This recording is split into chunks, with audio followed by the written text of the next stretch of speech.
ऐ ताइर लाहोती उस रिज्क से मौत अच्छी, जिस रिज्क से आती हो परवाज में कोताही।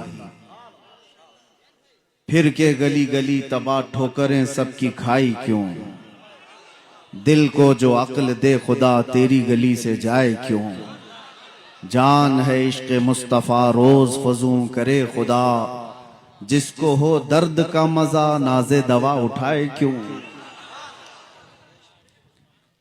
बड़ी खुशी और मसरत के साथ ठंडियों की इन रातों में सिरा का ये मैदान अपने इश्क के तमाम मोहब्बतों के इम्तिहान देने के लिए हाजिर आया है।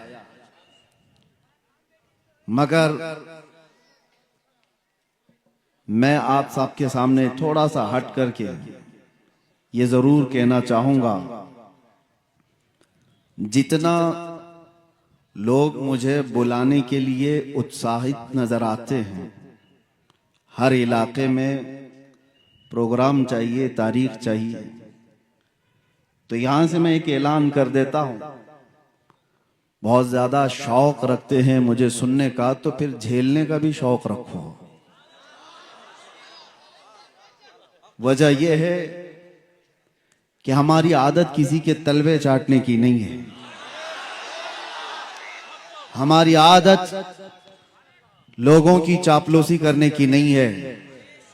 अगर आप ये समझेंगे कि आपकी बातें मेरी जुबान से निकलेंगी तो ये खाम ख्याली है। अल्लाह तबारक व तआला ने कुरान अज़ीम में इरशाद फरमाया, इल्म वालों से अल्लाह ने यह वादा लिया है कि वो हक बात करेंगे। लतुबय्यिनुन्नहु लिन्नासि वला तक्तुमुनहु, लोगों से बातें छुपाएंगे नहीं, जो हक बात होगी वो बयान करेंगे।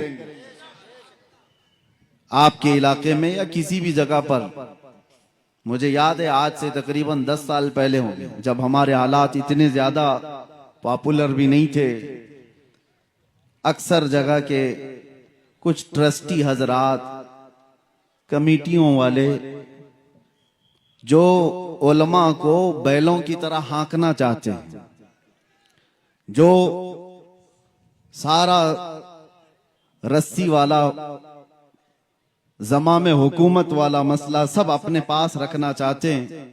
हमसे भी आकर के कुछ लोगों ने कहा था, हजरत आप आए हमारे मोहल्ले में, सूद पर आप कुछ ना कहें, यहाँ पर बहुत सारे लोग फाइनेंस का काम करते हैं। मैंने 1.5 घंटा सूद पर ही बयान किया था।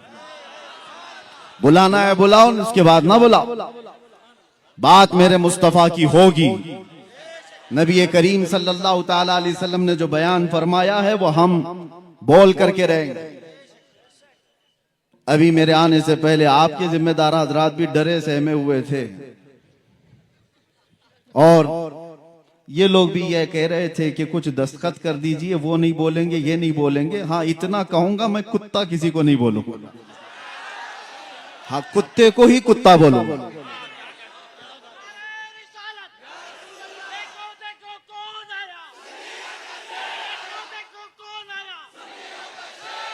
अरे मियाँ, डर इसी बात से लगता है, इस बात से डर लगता है, अगर कुत्ता बहुत ही बुरा होता तो बड़े लोग आज पालते क्यों उसको। मर्सिडीज में बैठ के जाता है, ऑडी में बैठ के घूमता है, इतना ही बुरा है तो वो टॉमी क्यों बना हुआ है। हाँ, फिर भी मैं सिरा वालों से कहता हूं, आपके यहां से मैं कुत्ता किसी को नहीं कहूंगा, लेकिन जो कुत्ता होगा उसको कुत्ता कहूंगा। इतना कहने की तो इजाजत है, हुकूमत से भी है, कानून से भी है, और आपके कमेटी वालों की इजाजत की जरूरत भी नहीं है। ये बात मैं इसलिए कह रहा हूं मेरे अजीजों, ये लतीफा नहीं है और मजाक नहीं है। मैंने जो गुफ्तगू शुरू किया, हालात ऐसे आ गए कि सबसे ज्यादा मैंने आज देखा है बुज़दिल लोग वो लोग हैं जो मुस्लिम नेता बने हुए हैं, लीडर बने हुए हैं। मेरी बात कड़वी लगेगी, लेकिन एक बात याद रखना, बुखार की दवा कड़वी होती है, निगल लो तो फायदा है, उगल दोगे तो ये बुखार चढ़ता चला जाएगा। जितना तुम्हारे अंदर चापलूसी और दूसरों की रजा हासिल करने की चाहत आई है, यह कौम को ले डूबती है, कौम को ले डूबती है।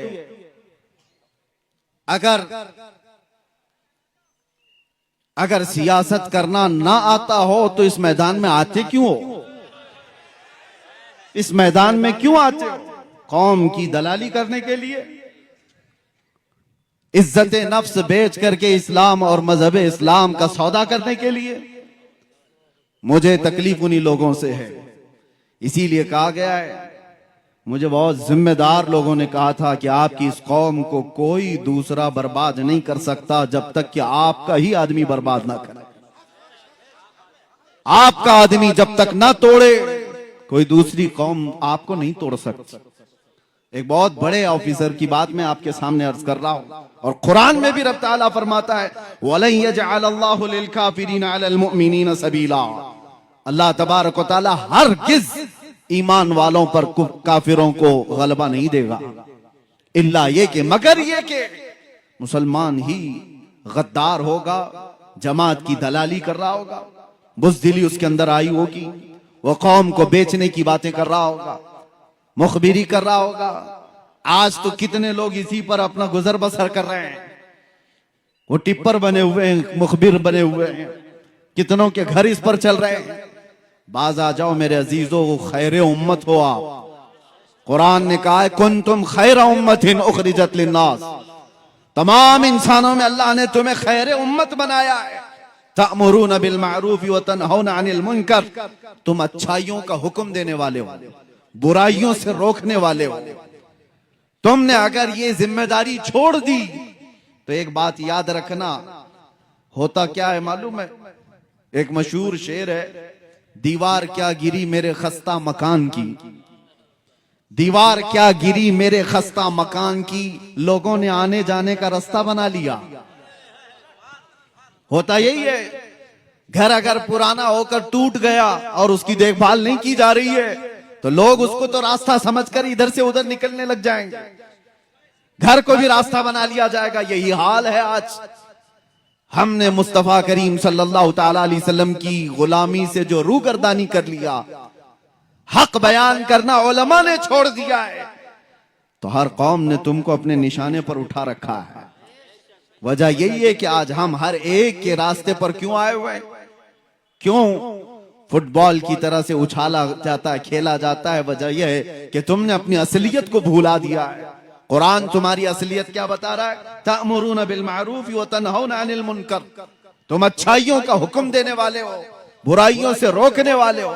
कितने बच्चे ऐसे हैं इसमें जो अच्छाइयों का हुक्म देने का काम कर रहे हैं, बुराइयों से रोकने वाला काम कर रहे हैं। किसी को किसी की आज नहीं पड़ी। 24 घंटे बच्चा नशे में घूम रहा हो, पड़ोस में देखने वाले भी देखकर उसको हंस करके चले जाते हैं।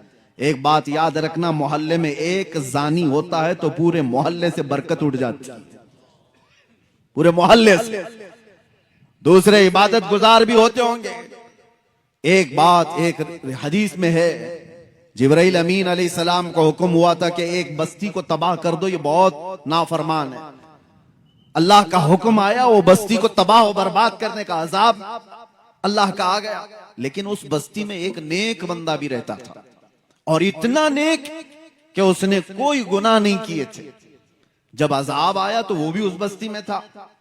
जिब्राइल अमीन ने पूछा, मौला उस तेरे नेक और आबिद बंदे का क्या करना, इबादत गुजार का? रब का जलाल था, फरमाया उसको भी अजाब में हिलाक करो। पूछने की हिम्मत नहीं हुई फरिश्ते की कि अल्लाह उसका क्या कसूर है। जमाने के बाद वो बस्ती तबाह बर्बाद हो गई, अजाब का शिकार हो गई। रब ताला की बारगाह में इस फरिश्ते ने पूछा, मौला उसका क्या कसूर?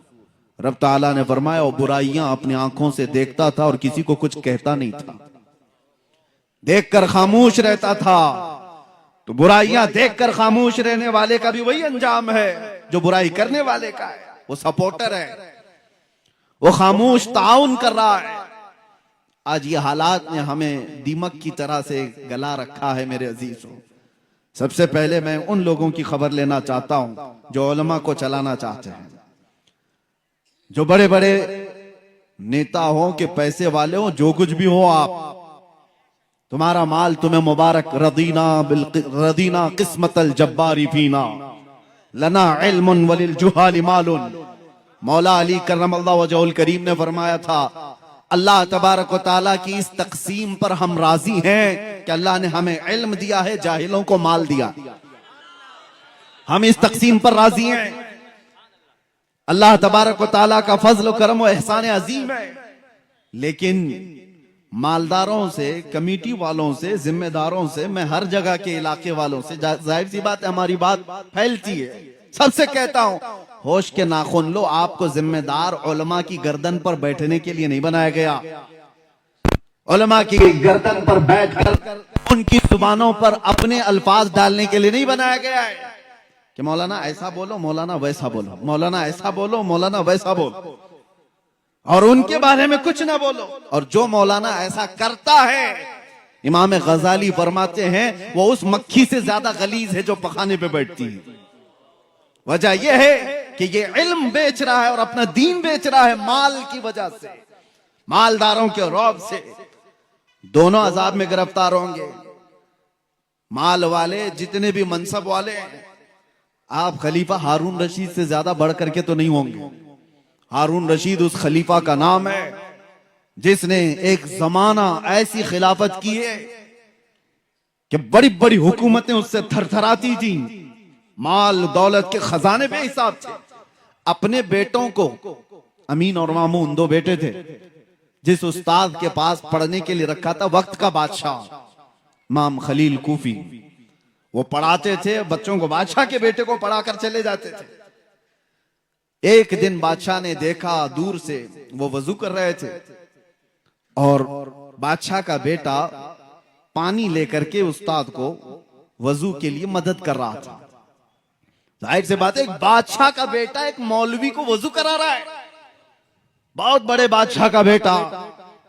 थोड़ी देर के बाद अपने बेटे को बुलाया। जब उस्ताद चले गए, एक थप्पड़ मारा अपने बेटे को, कहा क्या कर रहा था। हो सकता है आज के मालदार लोग इसलिए थप्पड़ मारे कि वो मौलवी हमारे औकात के बराबर नहीं है, तू उसकी क्या खिदमत कर रहा है। लेकिन बादशाह ने थप्पड़ क्यों मारा था?